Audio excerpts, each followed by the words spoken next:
Hi everyone, and today we have another subspecialty VMR. This time the focus will be on pulmonary and critical care. And for that we have our specialist, Dr. Kelly Pennington. She's a pulmonary critical care doctor from Mayo Clinic, and she'll be discussing a case brought by two pulmonary critical care chief residents, also from Mayo. And to begin with, I'd love if they could introduce themselves and talk a little bit about the reasons that made them pursue pulmonary critical care as a specialty. And why don't you go ahead first, Dr. Kelly? Hi, everyone. Thank you guys so much for having me. I think the primary reason I joined pulmonary critical care is that we get to see a lot of different disease processes intersecting through a single organ. So it always keeps you interested and on top of your game. And critical care is, I think, just really good hospital medicine at its core. So it's an exciting specialty to be in. I'll pass it over to Dr. Jenn Duke, who's going to help me discuss today. Hey guys, my name is Jenn Duke, like Dr. Pennington mentioned. I'm a second-year fellow at Mayo right now, and I remember getting interested in pulmonary critical care when I was a medical student, actually. I was in the ICU, and our attending needed to leave to conduct some interviews for fellowship. And this patient came in who was super sick, and my co-resident went in and intubated and did lines, and I was like, this is the coolest thing ever. So critical care brought me in, but pulmonary is fascinating and a great field, and that's why I love it.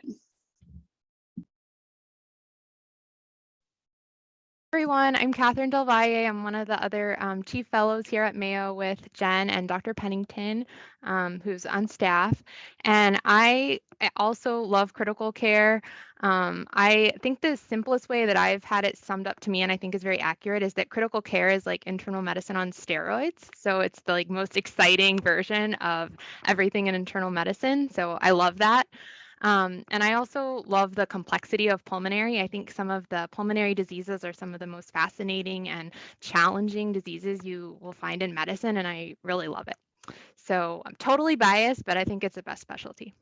And we're super excited to see you all and tell you about our case today. I would love if Sukriti could introduce herself. She'll be helping with describing today. Hey everyone, I'm so excited to join this pulmonary critical care special today. I'm Sukriti, I'm an internal medicine resident, and I'm also a CP Solvers team member. I don't know if Andrea is back. Oh, she is. I'm gonna wait just a little bit for her to come in. So maybe Maria, could you please introduce yourself? Yeah, hi, my name is Maria. I'm a medical student in Guatemala and a CP Solvers team member. I love these subspecialties VMRs, and I have to admit that pulmonary is not my strong suit. So I'm very excited to learn from the experts today. And Andrea, do you want to go next? Thank you. I am Andrea. I am a medical student doing a research rotation at Roswell Park in Buffalo, New York. I just joined again because my laptop died. I don't know who's next. Sorry. No worries, no worries. I think we can start. So, Grady, can you share your screen, please? Whenever you're ready, Dr. Kathryn.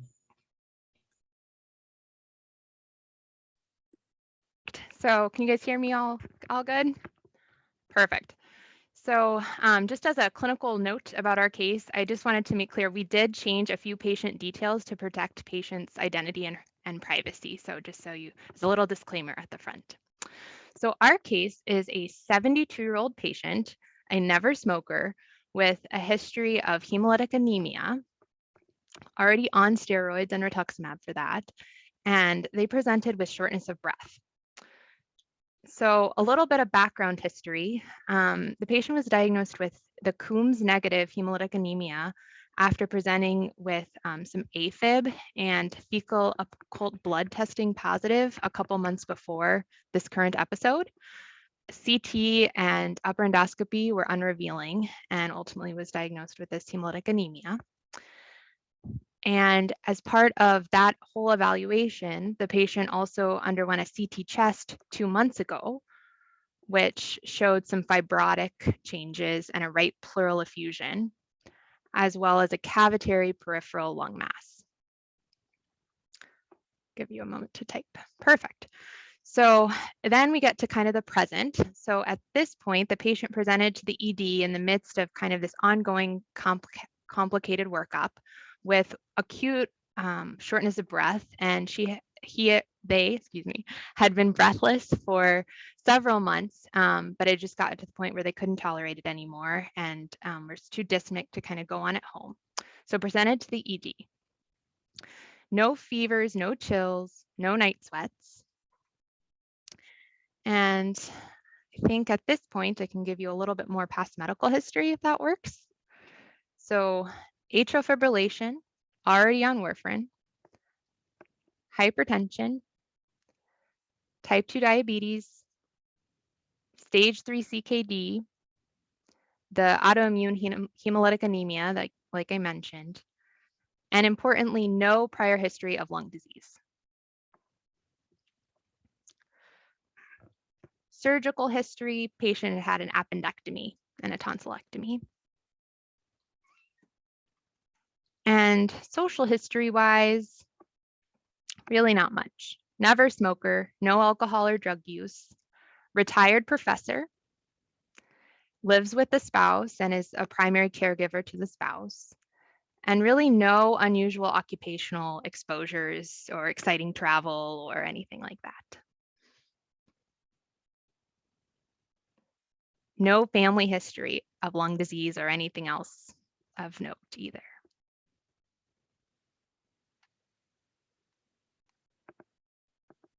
Medications wise, nothing too exciting. The glimepiride for diabetes, metoprolol, prednisone, 15 milligrams a day, atorvastatin, and the warfarin.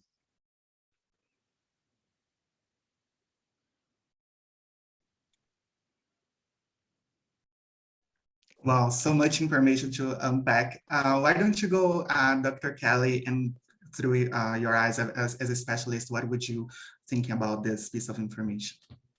Yeah, this is a lot of information that you've given us so far, but what I'm understanding is we have a 72-year-old woman who's immune compromised, who's presenting now with shortness of breath.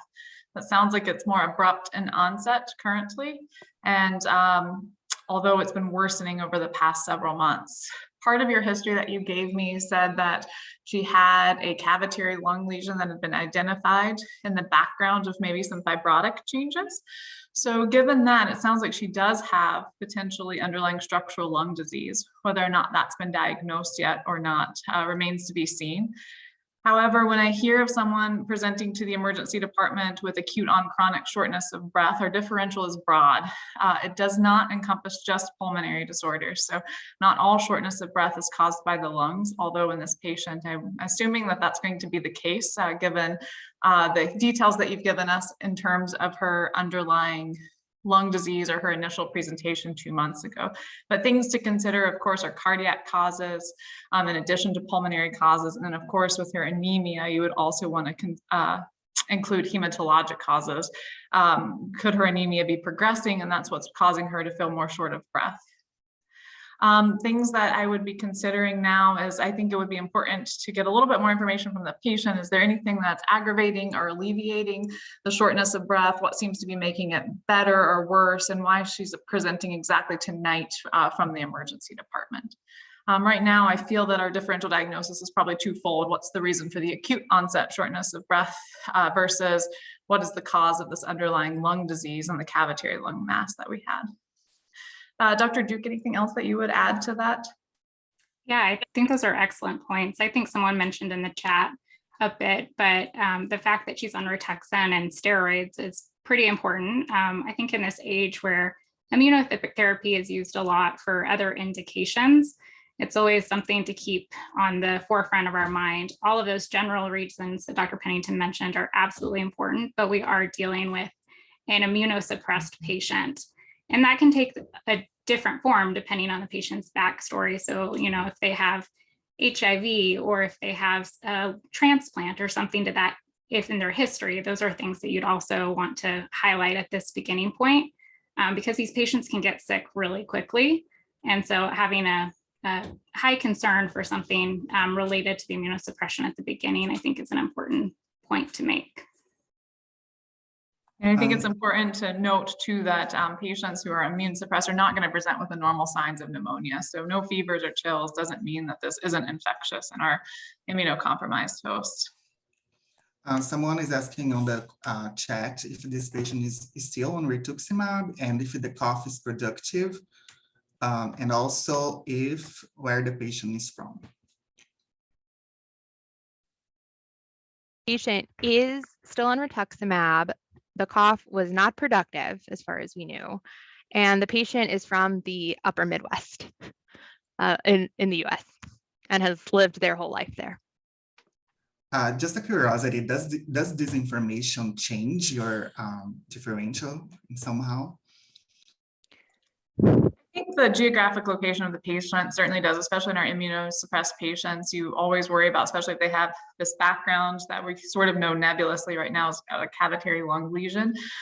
In the upper Midwest of the US, we would worry about some of our endemic fungi, especially in these immune compromised patients, but it can also happen in normal hosts such as blastomycosis or histoplasma.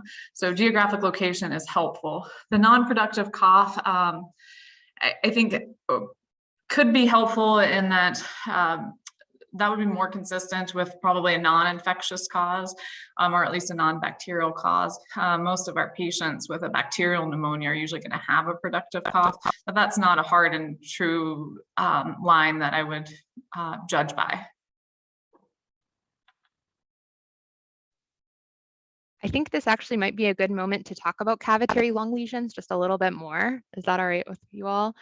So they're really fascinating, and we always go to thinking about infections. So just as Dr. Pennington mentioned, it could be caused by fungal infections, certainly, but also bacterial infections can cause cavitary lung lesions. Typically, these are lung abscesses, which is just like an abscess you would have, under the skin or something, or elsewhere in the body, but in the lung. Like most abscesses, they're often what we call polymicrobial, so lots of microbial growth rather than just a single bug. And depending on the clinical situation, bacterial lung abscesses are very common in patients who have bad aspiration or GERD. So if you have a patient who tells you they aspirate all the time and are always choking on their food, always think about that if you have a clinical picture that's concordant. Beyond infections, you also, of course, have mycobacterial infections as well. Beyond infections, all malignancies, certain primary malignancies of the lung or metastatic malignancies can be cavitary.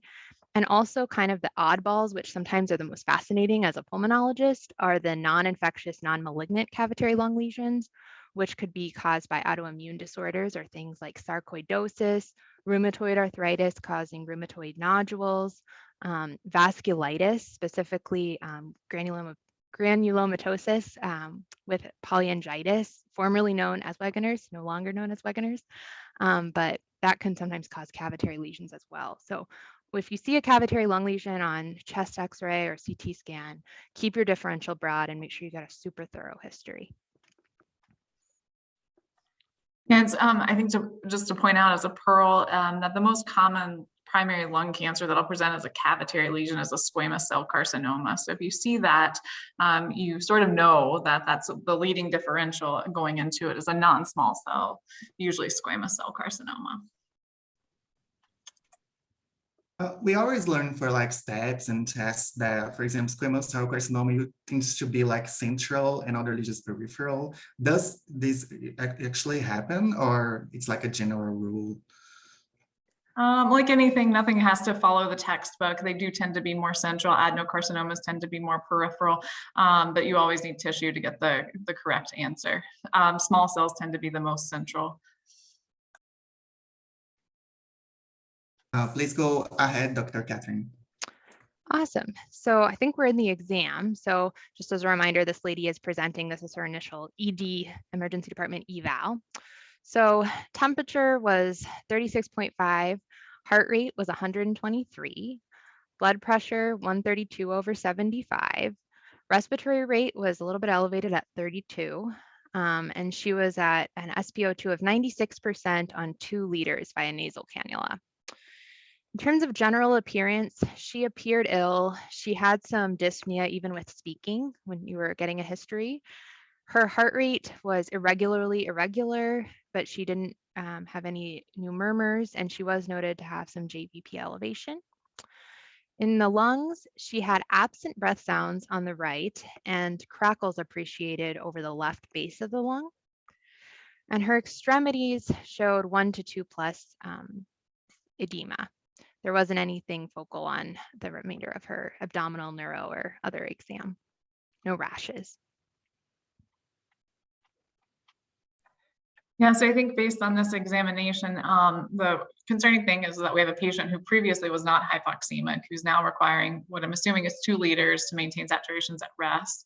And she has absent breath sounds on the right. So that can be from a couple of things. Either she's collapsed the right lung from an external cause, so like such as a pneumothorax, or there's airway obstruction that's preventing her from mobilizing air on that side. So I think probably for this patient, the most prudent thing would be to get a chest x-ray on her radiographic imaging. Dr. Duke, do you have anything else to add, sort of as what your next step would be? I think this patient's vital signs being abnormal and the fact that she can't hold a conversation are big red flags as a pulmonologist and as a critical care provider. Like Dr. Pennington mentioned, new oxygen requirements, we need some type of imaging fast. But other things to keep in mind on a differential when you're dealing with a patient who's newly hypoxemic are things like, are they having accessory muscles use while breathing and things like that. It can be very subtle, but something to pick up because it helps us identify how sick this patient is and how often, or how much would they need some external support for their respiratory function. But I would agree, imaging is next step and an important study to get quickly. Do you have imaging, Dr. Kathryn? Let me share here.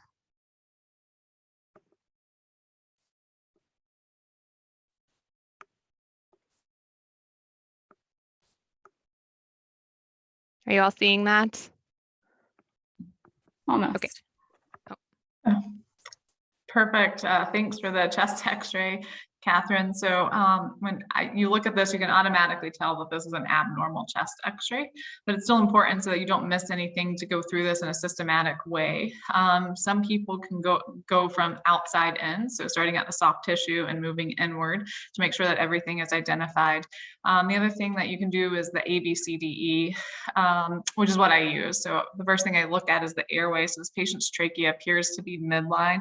I don't see that the right or left main stem bronchus is obstructed. It seems to be going to both lungs without any sort of obstruction. The next thing that I look at then is bones. For this patient, I don't see any abnormalities. Her clavicle appear to be symmetric. She doesn't look to be rotated. Sometimes you can see if a patient is rotated on a chest x-ray based on the position of their clavicles. And then the cardiac silhouette is the next thing that I look at. So really what you're looking at is all of the mediastinal structures in that. And so for aortic knob, she has a good aortic knob. I don't see any lymphadenopathy. Sometimes you can see a mass hiding there. And I can see her cardiac silhouette, certainly on the left side. On the right, it looks like it's being obstructed slightly by some type of opacity. And then after C, the next thing to look at is the diaphragm. So your border of the diaphragm as it comes to the angle of the ribs. So one thing to look at is it should be making sort of a sulcus downward. So if you look at the left side, you can almost see that the diaphragmatic border appears to be normal next to the ribs, but on the left, what you're seeing is that it's going straight across, and that's not normal. So when you see that, that tells you that there's something in that space. So in this case, it looks like fluid. Now, normally fluid doesn't flatten out quite like that. So when fluid flattens out, you know that there's also air in that space. What you're seeing is an air fluid level. And then the last part that I look at on the chest x-ray is what I say is everything else, which is really the pulmonary parenchyma. And you can see on this patient that her left lung looks to be relatively normal, at least on chest x-ray. Her right lung, however, what we're seeing are these what look almost like bolus lesions starting at the apex there's maybe a cavity in the right mid-lung zone. And then at the bottom, there's air with an air fluid level. So that's telling you that there's a hydropneumothorax there. So there's at least air and fluid within that pleural space. Perhaps a cavitary lung lesion. I can't tell based on chest x-ray if that's communicating with the pleural space. Dr. Duke, do you have other pearls for how to read x-rays or how you would go through that? Yeah, I think that's a fantastic overview. I would add that anytime there's a straight line on a chest x-ray, definitely take a second look at it. So like Dr. Pennington mentioned, that straight line at the bottom helps us identify the concern of both air and fluid in the pleural space. In addition, it's very faint here, but about 1/3 up from on the right side of the lung, it looks like there's a thin line, and that could be fluid in the fissure. So something that you can always see typically with pleural effusions of a specific size. I think it was mentioned in the chat to get a CT scan. And I think that's a really important next step to do with this patient to determine how we should manage this patient. The only addition that I would add to that is sometimes ultrasound can be helpful in specific patient populations when you're dealing with a pneumothorax. So really trying to identify if the patient, if you're wanting some extra practice or whatever, see if you see a lung point on an ultrasound. If the patient is relatively stable, it could help with that. But I agree that a CT scan is an important next step. Someone asked on the chat if you would be interested in an ABG, and if yes, when are you interested in that particular exam? That's a really good question. So I think an ABG comes in really handy if you're worried about. ABG can help you decide what the causes of hypoxemia are to make sure that you believe your pulse oximetry and that your pleth is good. For this patient, I'm not sure that an ABG is immediately what I would go to as being helpful. I think the ABG, as long as you have a good waveform and you believe your pulse oximeter and you don't believe that the patient is hypoventilating, which she may be after seeing that chest x-ray, an ABG is not necessarily an immediate or emergent thing that I would go for. I don't know, Dr. Duke, if you feel differently. I think this is a pretty controversial topic, even among critical care physicians. Very much so. But I agree, Dr. Pennington. I think, we could get more in the terms of we have a specific amount of time with this patient, we can get more with additional imaging as far as determining next steps. I think it's important to remember at this point that this patient is presenting acute on chronic.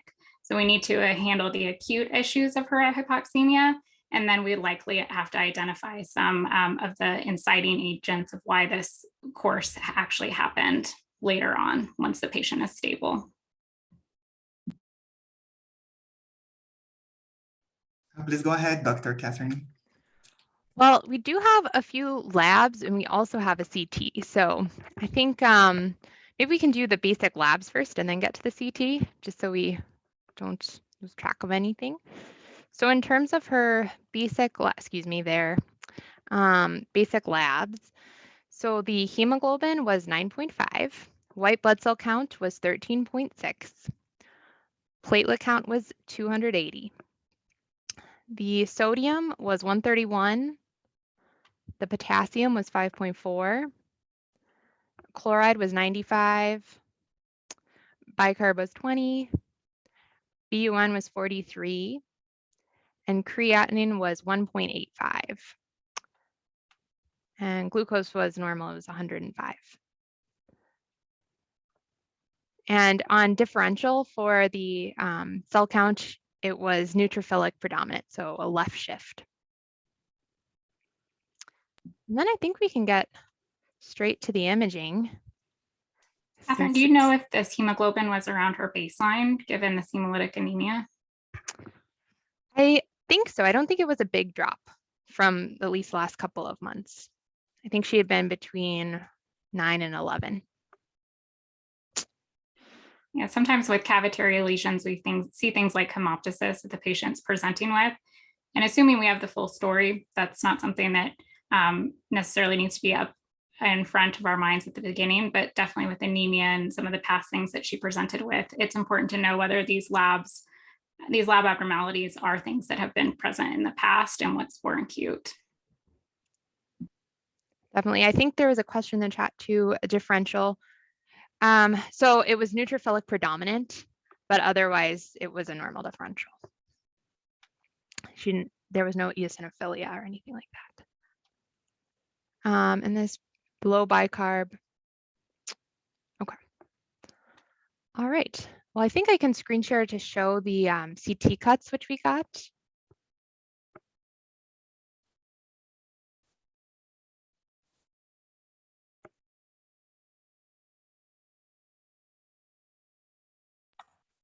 Are you guys seeing that?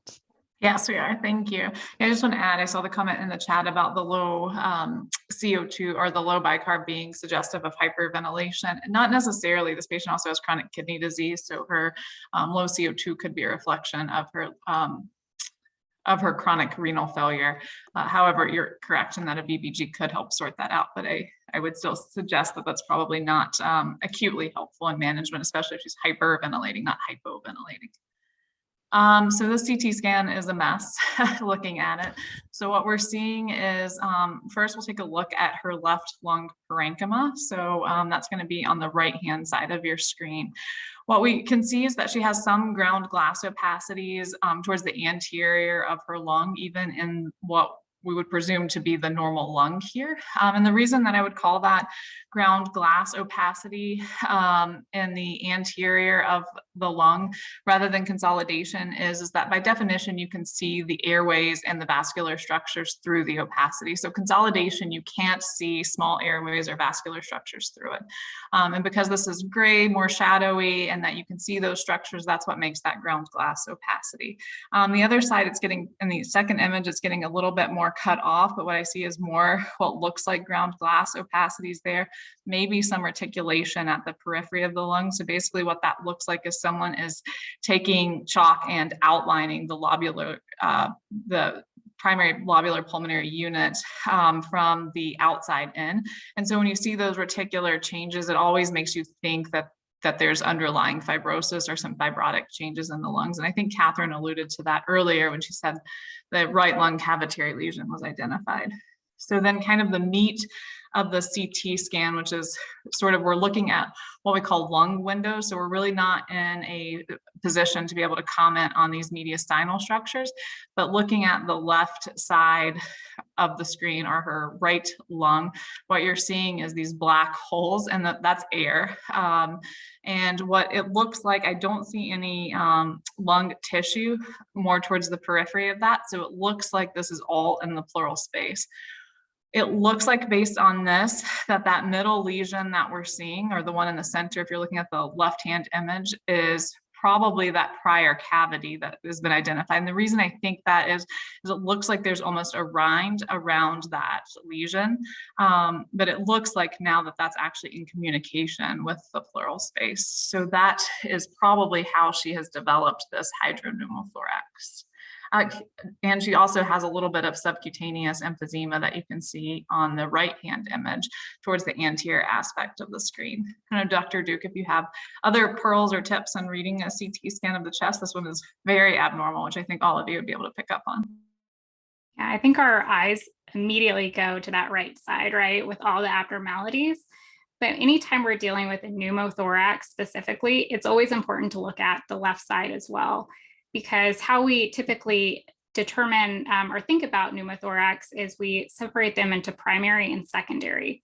Primary means there's no underlying structural cause, and then secondary typically involves structural lung abnormalities. So examples of this could be COPD, cystic fibrosis, lung malignancy, any barotrauma from mechanical ventilation, a catamenial pneumothorax. All of these are secondary causes.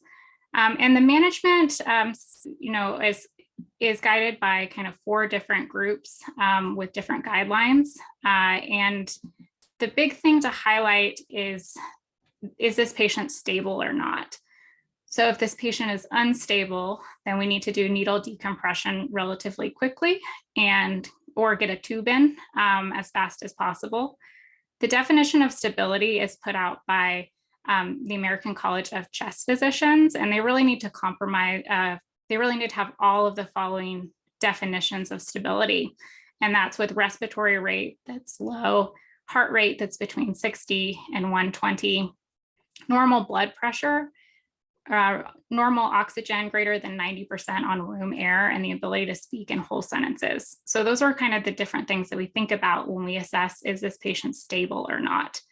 Now, some people may argue that those cutoffs miss some patients because, you know, are you going to say this patient is unstable if they don't meet one of those and then all of the rest?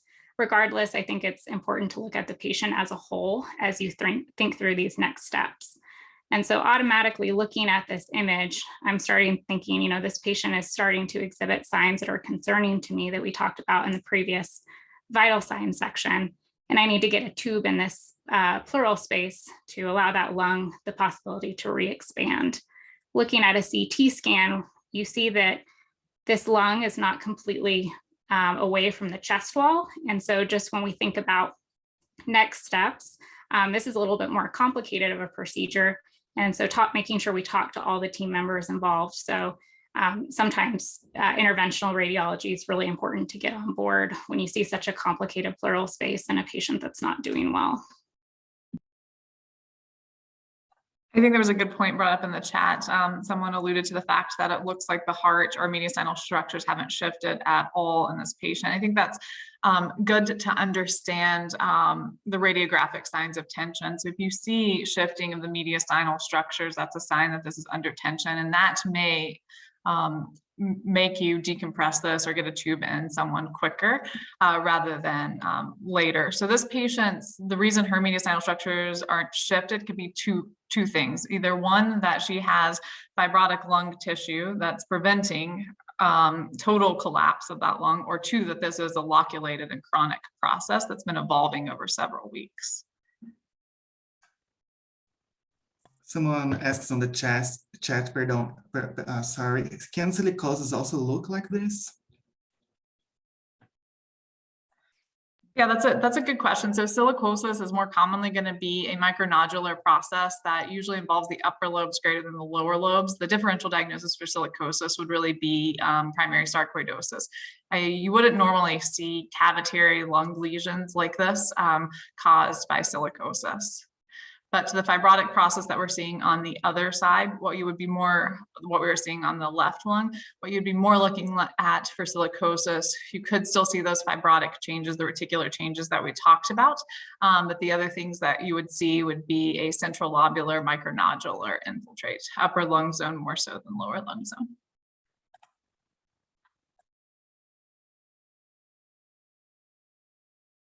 Please go ahead, Dr. Kathryn. Awesome. So lots of good discussion. As I think Dr. Duke and Dr. Pennington alluded to, we, in terms of the next steps for treating this hydropneumothorax, the patient underwent a chest tube placement pretty much urgently/emergently. And when the chest tube was placed, they appropriately sent the pleural fluid for analysis. So maybe this is a kind of bonus lab section, but just to kind of give you all some information about the pleural fluid, there was 1,026 total nucleated cells with 78% PMNs or polymorphonuclear cells. The LDH was 321 compared with a serum LDH of 438. Protein was 3.2 and serum of protein was 5.6, and the pH of the fluid was 7.35. Cytology and cultures of the fluid were negative. So as I'm sure you all are starting to already think about, this would qualify as an exudative effusion. I think this is maybe something helpful to highlight how we differentiate exudate versus transudate. I think this has been on every board exam I've ever taken in one form or another. So the classic criteria we use are called Light's criteria. Dr. Light actually passed away in 2021, but he was practicing until he died. Fun fact. Anyway, so the Light's criteria are the first, you have to meet one of the three to qualify as an exudate versus a transudate. So criteria number one would be serum protein. The fluid protein has to be 0.5 proportion or higher compared with the serum, or the fluid LDH has to be more than 2/3 or 0.66 that of the serum, or the fluid has to be have a LDH of beyond the upper limit of normal or over 200. So I think this patient meets multiple of those. I think those are, I would just memorize those for differentiating. It's well worth it. And I've had to actually memorize them multiple times, but I highly recommend that you just file that away in your important information brain pocket. Dr. Pennington or Dr. Duke, anything to add on the fluid? I would just add that sometimes it's, for me at least, memorizing numbers, well, it's super important, and I completely agree with Kathryn, it's just something that you memorize. Understanding the pleural space can also be helpful when thinking through it. So remember that pleural fluid is secreted by the parietal layer of the pleura, and it's reabsorbed by lymphatics. So when we, and it's specifically in the diaphragm and that mediastinal region. So when we think about exudative pleural effusions, this typically occurs when the pleural is damaged. So some type of infection, cancers, versus transudative effusions tend to be developed when there's some excessive production of pleural fluid or that the reabsorption capacity is reduced. So it can sometimes reflect more of a systemic process in transudative. While we use Light's criteria quite a bit, the sensitivity and specificity of the tests vary. So it's a sensitivity of about 98% and a specificity of 80%. So this means that while they're relatively accurate, about 20% of those patients having identified as an exudative effusion actually can have a transudative effusion.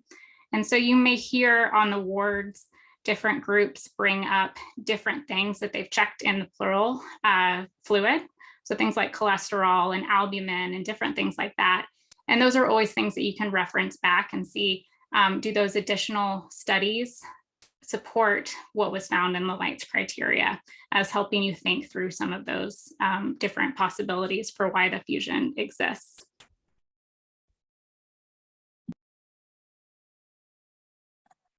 Thanks. I think that was a very helpful review of the Light's criteria and why this effusion may exist. It's important for us to think about in this patient who we now know has a hydropneumothorax. Why did this patient develop a hydropneumothorax? And I think that's going to help us guide where we go next in terms of trying to identify the cause of this patient's presentation. So when you think of hydropneumothorax, you have a fluid component and you have an air component. So for me, the best way to think about that is to think, where did the air come from? And that can help you sort out your differential. So it could be iatrogenic. Has the pleural space been accessed? Did someone try to do a thoracentesis on this patient and she entrained air? Did she have a chest drain in and she entrained air through that manner? It doesn't sound like that based on the history that Kathryn, Dr. Valle gave us. The other thing to think about then is their communication between the airway and the pleural space. So something that we call a bronchopleural fistula. And that's a possibility given what we saw on her CT scan of the chest. Could that cavitary lesion have caused a bronchopleural fistula? One way to sort that out is once you get that chest tube in, if there's a continuous air leak on that chest tube, you know that that's a real possibility. The other thing that could happen is that the pulmonary parenchyma, so the alveolar sacs, are in communication with that space, or you had a rupture of the alveolar sacs that caused air to develop in that pleural space. And that could have happened based on that cavitary lesion as well. So that's not direct communication of an airway to the pleural space, but rather just the lung parenchyma or tissue itself. And then lastly, the thing that you want to keep on your differential every time that you see a hydropneumothorax, I guess two other things is, one, could it be an empyema? So bacteria can produce air and cause a hydropneumothorax. You're more often, rather than what you're seeing in this patient, you're going to see more fluid than air, whereas this patient, it looks like we're seeing more air than fluid. And then lastly, you want to consider pleural-based malignancies. So mesothelioma, a classic presentation of a mesothelioma is hydropneumothorax. And that's something that you should store away every time you see this type of presentation is a mesothelioma. I think for this particular patient that we have, that's probably more that source is that cavitary lung lesion that's potentially causing the problem here. So the question is how do we get the answer then for what that cavitary lung lesion potentially could be?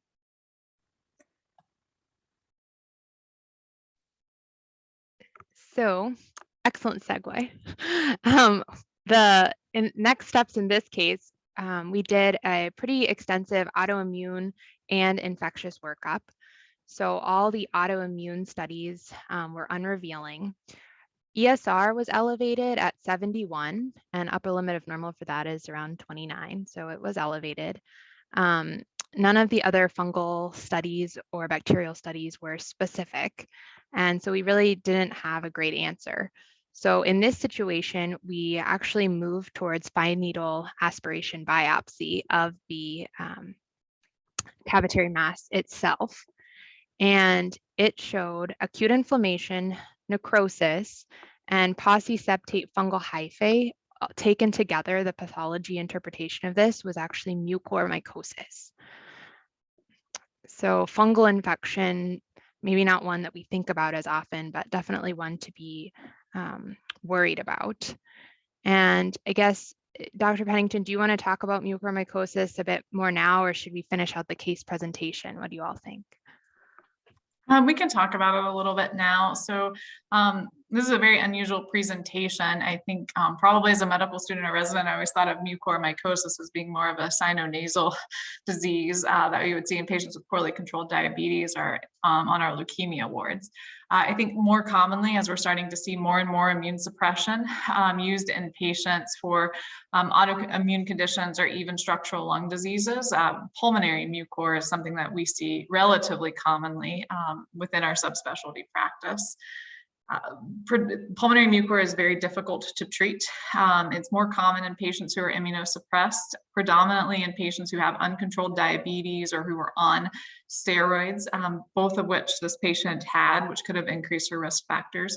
The other thing is that could this cavitary lesion have been there previous to the mucormycosis? Did that cause her current presentation, or did she have a cavitary lesion that was just a harbinger for fungal disease, which we also see specifically in patients with COPD. So her underlying structural lung disease that was never diagnosed previously was also a risk factor for her.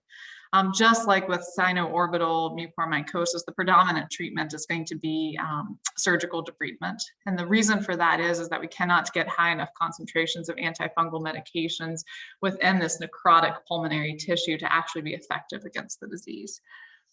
The primary medical treatment as far as pharmacotherapy would be liposomal amphotericin. Unfortunately, for diagnosis of mucor, the only way to diagnose is with direct visualization or tissue biopsy. These serologic fungal markers, such as fungitel, which is also known as a beta-1,3-glucan, which is a component of a fungal cell wall in many organisms, as well as aspergillus antigen or galactomannan. Those actually aren't contained in many of the zygomycosis species, so they're not helpful markers in trying to diagnose mucor. So unfortunately, we're stuck with primarily biopsying these patients. I think Dr. Pennington mentioned the amphotericin, and I think it's an important thing to bring up because that's a drug that has a lot of potential side effects. And so having, again, kind of going back to what we've talked about multiple times during this case, having a high concern for something like a process going on to identify the best treatment and the best specific treatment to minimize the side effects is an important step in all of this. Remember that pulmonary infections are one of the most common causes of invasive infections in immunocompromised patients. And so having a high suspicion up front is really important.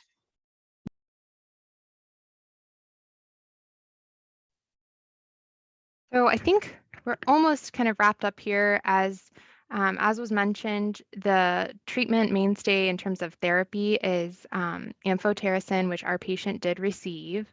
Unfortunately, the clinical course kind of progressively worsened, and this patient, despite maximal therapy, continued to decompensate. Ultimately, another chest tube needed to be placed for ongoing poorly controlled pneumothorax, renal failure worsened, respiratory failure worsened, and ultimately, per discussions with the patient's family, it was elected to transition the patient to comfort care, and they passed away peacefully.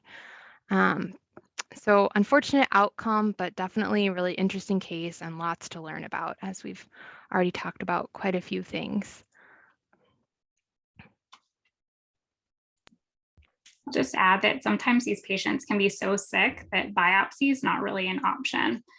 So some of the things, in addition to having a clinical history that may support a diagnosis of this, is some CT or chest radiographs that can help establish that diagnosis. So there's a sign called a halo sign and a reverse halo sign. So a halo sign is a ground glass attenuation that surrounds a nodule, and it's characteristic of an angioinvasive fungi. A reverse halo sign is a focal area of ground glass attenuation surrounded by a ring of consolidation. And mucormycosis appears to be the most common condition that causes the reverse halo sign in immunocompromised host. So sometimes electing to go to a specific treatment like amphotericin B can be supported by these other imaging modalities in clinical history. Although, like Dr. Pennington mentioned, tissue is ultimately the gold standard for diagnosis of these patients. Yes, thank you so much. Yeah, so for our angioinvasive fungi, the ground glass opacities associated with the nodule is not specific, but can be a key sign for those, because mostly what you're going to see that ground glass happens from microhemorrhages because these organisms are invading into the blood vessel. So you'll see the nodule, which is the area of necrosis or infection, and then the ground glass opacities that are associated either with the halo sign or a reversed halo sign is because of the invasion into the associated or surrounding blood vessels. Oh, incredible case. Like I was telling Maria, my friend from CPSOB, like it felt like I was in a master class. Like it was so beautifully, eloquently discussed and presented. So on the behalf of the CPSOBers, we thank you very much for this incredible, amazing session. Any final words? No, thank you all so much for having us. I hope that this was educational for everyone. This is a tough case to sort of hear the resolution of, but I think humbling every time we start someone on immune suppression to really think hard about what the risks and benefits are of immune suppression.